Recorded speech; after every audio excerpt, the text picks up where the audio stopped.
Headlines प्रायोजक रामबंधू पापड आटा आणि पापड मसाला.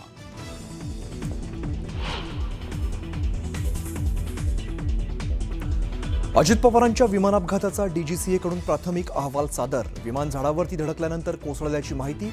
अपघाताच्या वेळी दृश्यमानता 3000 मीटर होती.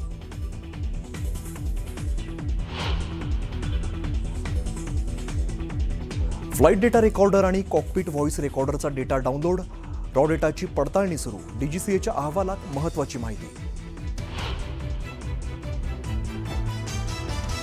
उड्डाणाआधी पायलटने मद्यपान केलेलं नव्हतं. दोन्ही पायलटची ब्रेथ अॅनालायझर टेस्ट निगेटिव्ह. अहवालातून माहिती समोर.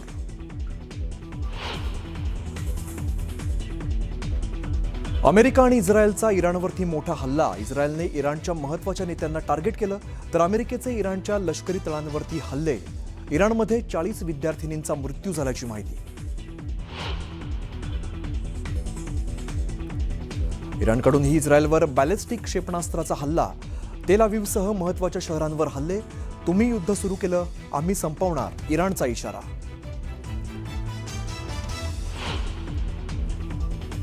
अमेरिकेच्या 7 सैन्यतळांवरती इराणचे हल्ले. इराणचे Israel, Qatar, Kuwait, Bahrain, Jordan, सौदीमध्ये हल्ले. मध्य पूर्व आशियातील अनेक देशातील हवाई वाहतूक बंद.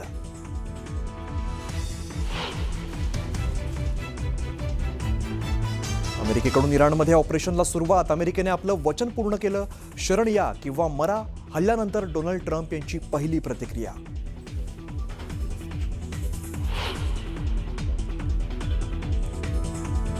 तीन वरिष्ठ इराणी अधिकारी ठार झाल्याची माहिती. कमांडर मोहम्मद पाकपूर, संरक्षण मंत्री अजीज नासिरजादे आणि लष्कर गुप्तचर प्रमुख सालेह अस्दी यांचा समावेश.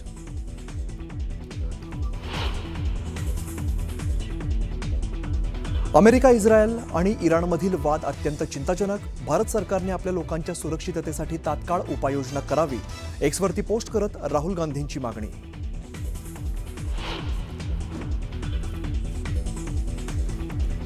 अमेरिका इराण युद्धामुळे सोन्याच्या दरांमध्ये वाढ. दिवसभरात सोन्यामध्ये तब्बल 9,000ची वाढ. सोन्याचे दर GST सह 1,73,040 रुपयांवरती पोहोचले. चांदीही 20,000 महागली.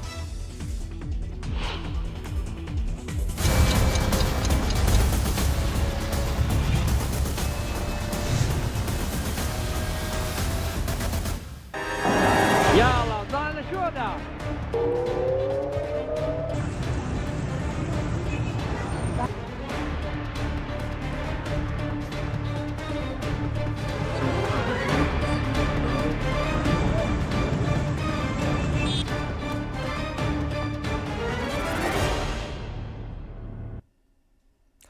प्राईम टाईममध्ये सगळ्यांचं स्वागत. नमस्कार, मी अमीर गद्रे. आजच्या दिवसातली सगळ्यात मोठी बातमी आपण बघूया. मध्य आशियामध्ये युद्धाचा भडका उडालेला आहे.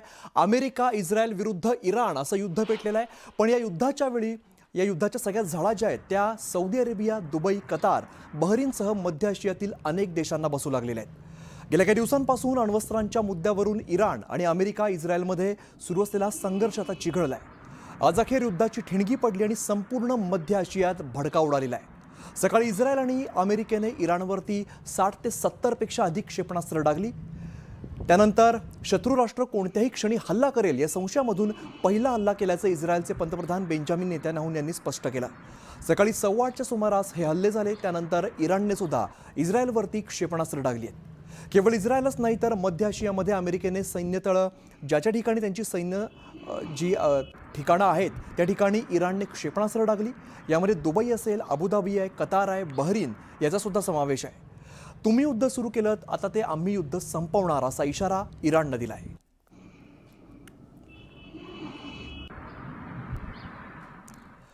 अतिशय महत्त्वाची अशी 4 दृश्य आपण बघतोय. तेहरानमध्ये मोठ्या प्रमाणात हल्ला झाला. त्या आजूबाजूला असलेल्या सगळ्या ज्या इमारती आहेत त्या नेस्तनाबूत झाल्या. तर खामेनी यांचं जे घर आहे, इराणचे राष्ट्राध्यक्ष, तर त्यांचं घर सुद्धा पूर्णपणे उद्ध्वस्त करण्यात आलेलं आहे. दरम्यान इकडे तेहरानमध्ये धुराचे लोट बघायला मिळतात. कारण प्रचंड अशी जी मिसाईल्स आहेत ती मिसाईल्स या ठिकाणी डागले गेले. मोठ्या प्रमाणात नुकसान झालं. दरम्यान संपूर्ण इराणमध्ये आता आणीबाणी जाहीर करण्यात आलेली आहे.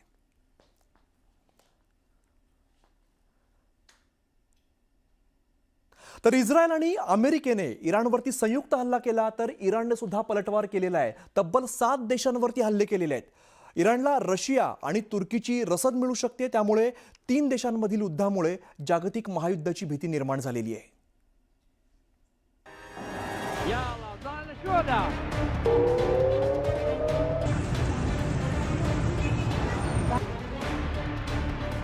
हल्ले आणि प्रतिहल्ले यामुळे पुन्हा एकदा जागतिक आगडोंब उसळलाय. इस्रायलनं इराणवर प्रिएम्प्टिव्ह हल्ला केला.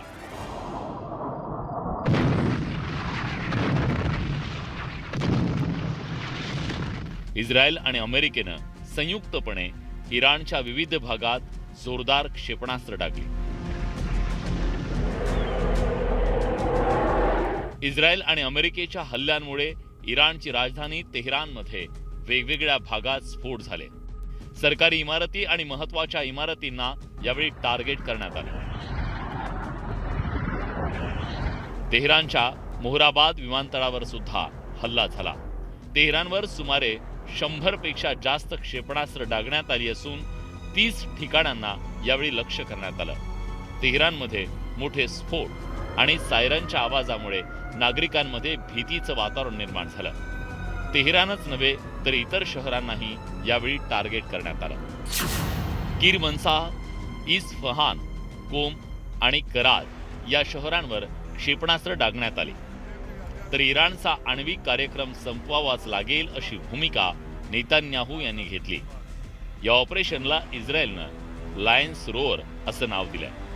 इराणची युद्ध क्षमता कमी करणं हा इस्रायलचा उद्देश आहे. इराणच्या पाशी अण्वस्त्र असली तर ती अण्वस्त्र जर इस्रायलवर आली आणि काही 3-4 सुद्धा जर फुटली इस्रायलमध्ये तर इस्रायलमध्ये भयंकर हाहाकार माजेल. तर ते अमेरिकेला नको आहे, ते इस्रायलला नको आहे. तिसरी गोष्ट म्हणजे इराण सध्या long range intercontinental ballistic missile विकसित करत आहे, जे इराणहून अमेरिकेला टार्गेट करेल. अमेरिकेला दोन्ही कोस्टला, ईस्ट कोस्ट आणि वेस्ट कोस्ट दोघांनाही. त्यामुळे अमेरिकेला ते नको आहे. इराणनंही त्यांच्यावर झालेल्या हल्ल्याला जशास तसं उत्तर दिलंय. इराणनं बॅलिस्टिक क्षेपणास्त्र आणि ड्रोन हल्ल्यांच्या द्वारे प्रत्युत्तर दिलंय. परिणामी इस्रायलच्या अनेक शहरांमध्ये सायरन वाजत होते. अनेक ठिकाणी सुरक्षा सूचना जारी करण्यात आल्या. नागरिकांना शेल्टरमध्ये जाण्याचे आदेश देण्यात आले. शाळा आणि एअर स्पेस बंद करून इस्रायलमध्ये हाय अलर्ट जारी करण्यात आला. इराणनं इस्रायलच नाही तर 8 देशात असलेल्या अमेरिकेच्या तळांवर हल्ले चढवले.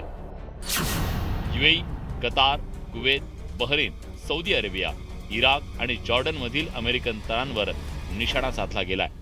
त्यामुळे आता अमेरिकेकडूनही इराणवर जोरदार पलटवार केला जाईल असं डोनाल्ड ट्रम्प म्हणाले. इराणची सगळी मिसाईल नष्ट करू असा इशारा ट्रम्प यांनी दिलाय. इराण कधीही अणुबॉम्ब बनवू शकत नाही, आम्ही आमचं वचन पूर्ण केलंय असं वक्तव्य ट्रम्प यांनी केलं.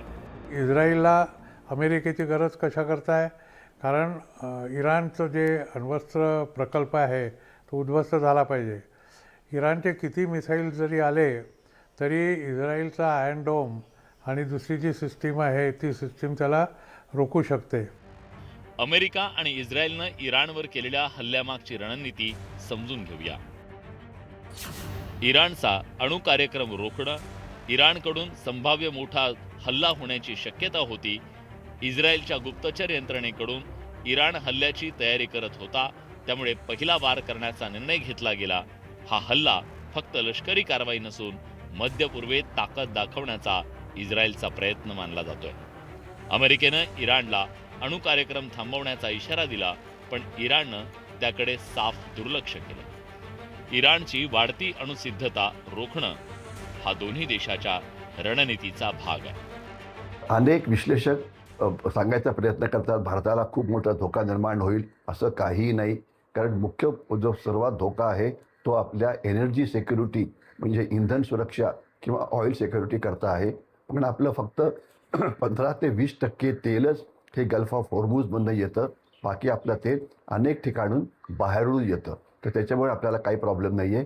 प्लस आपल्याजवळ 62 दिवस भारताला जेवढं तेल लागेल त्याचे आपण स्टॉक हे करून ठेवले आहेत. म्हणजे आपलं रिझर्व्ह जे आहे हे खूप मोठं आहे. जर हे युद्ध वर्षभर चाललं तर गोष्ट वेगळी, अदरवाईज काही प्रॉब्लेम नाही आहे. इराणच्या मित्र देशांनी या युद्धात उडी घेतली तर त्याला तिसऱ्या जागतिक महायुद्धाचं स्वरूप येऊ शकतं. त्यामुळे संघर्षाचे परिणाम केवळ मध्यपूर्वेपुरते मर्यादित राहणार नाही. तेलाच्या किमतींमध्ये मोठी वाढ होईल, जागतिक शेअर बाजार कोसळतील आणि सगळ्यात मोठा धोका म्हणजे अणुयुद्धाच्या शक्यतेनं आंतरराष्ट्रीय तणाव वाढू शकतो. एकंदरीत मध्यपूर्वेतला संघर्ष आता निर्णायक टप्प्यावर पोहोचलाय. इस्रायल आणि अमेरिकेची संयुक्त कारवाई, त्याला इराणचं प्रत्युत्तर, त्यामुळे पुढील काही दिवस अत्यंत महत्त्वाचे ठरणार आहेत. संतोष गोरे, न्यूज 18 मराठी.